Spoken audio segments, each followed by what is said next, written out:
Now what we're going to talk about with right triangles is how to set up trigonometric ratios. And this is all going to depend on what sort of information we're given about the triangle. So we're of course going to have a right triangle. And we have triangle ABC here, which is where angle B is the right angle.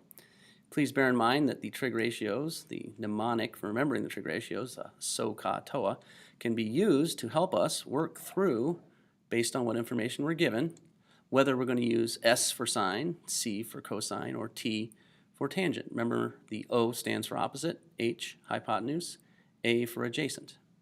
So let's say, for argument's sake, we were looking at an angle of 37 degrees, and let's say that angle C is 37 degrees. So what this means is we now know one angle in the triangle, which means we can take either the sine, cosine, or tangent of it. What would be appropriate would depend on what information we're given. So let's say we know in this triangle that this side length here is 7. And please bear in mind that 7 is the hypotenuse because it's opposite the right angle. Now, let's just say for argument's sake we don't know another side length. So we're going to call it x. And let's say the side length we don't know is this one. If that's the case, if we look at the angle that we're given, which is the 37 degrees, then that means that this x is the opposite side. Knowing that, we can then set up a trig ratio. So seeing that we've got the opposite given to us and the hypotenuse, because we have the opposite and hypotenuse, then we can set up the trig ratio, and it would look something like this. The sine, S, of 37 degrees would be equal to, now it is a ratio, which means we're dividing.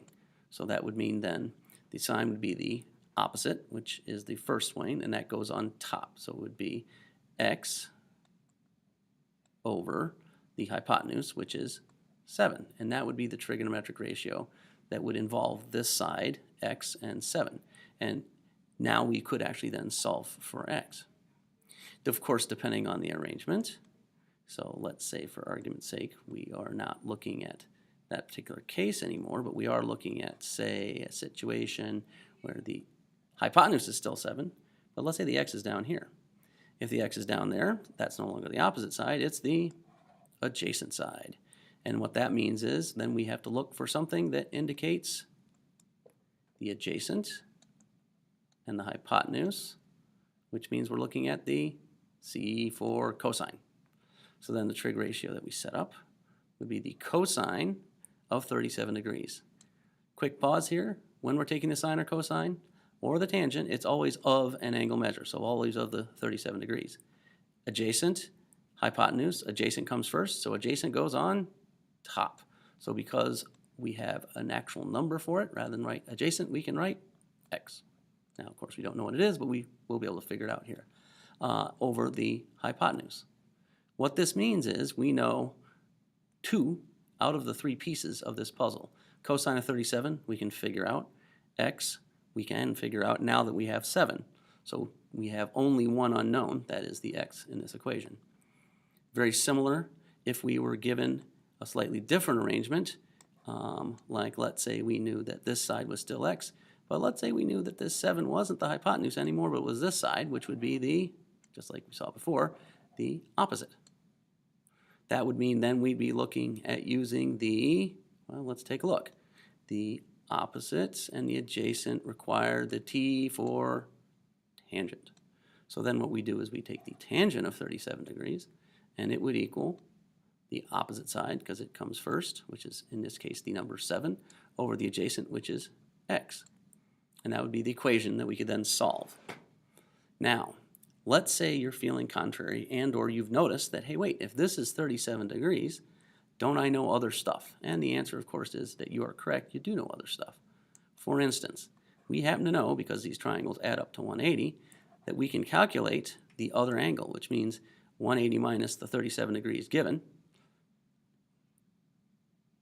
Of course, we also have to subtract the 90-degree angle, so I should probably adjust this slightly to make it actually reflect reality. That should be 90 minus 37. If you think about it carefully, we already have 90 taken up by the right angle, so we don't have 90 left. So 90 minus 37 gives us the angle, the measure of the other angle, which is 53 degrees. So This can get confusing, but depending on what angle we're looking at, of course, the opposite, the adjacent, hypotenuse never changes. It's always going to be this, right? So if we were looking at this angle, which is the 53-degree angle, then of course these opposite and adjacent are in different roles. That would be the opposite and that would be the adjacent, which means if we wanted to figure out or write an equation that involved the 53 degrees, the 7 and the x, we'd be looking at opposite and adjacent. We'd be looking at the tangent again, but it would be the tangent of not 37, but 53, which in this case would be the tangent of 53 would be equal to x, because it's the opposite and it comes first, over the adjacent, which is the 7. And then you could go ahead and set up the different trig ratios, depending on what side lengths, for the 53-degree angle. This concludes our instruction for today.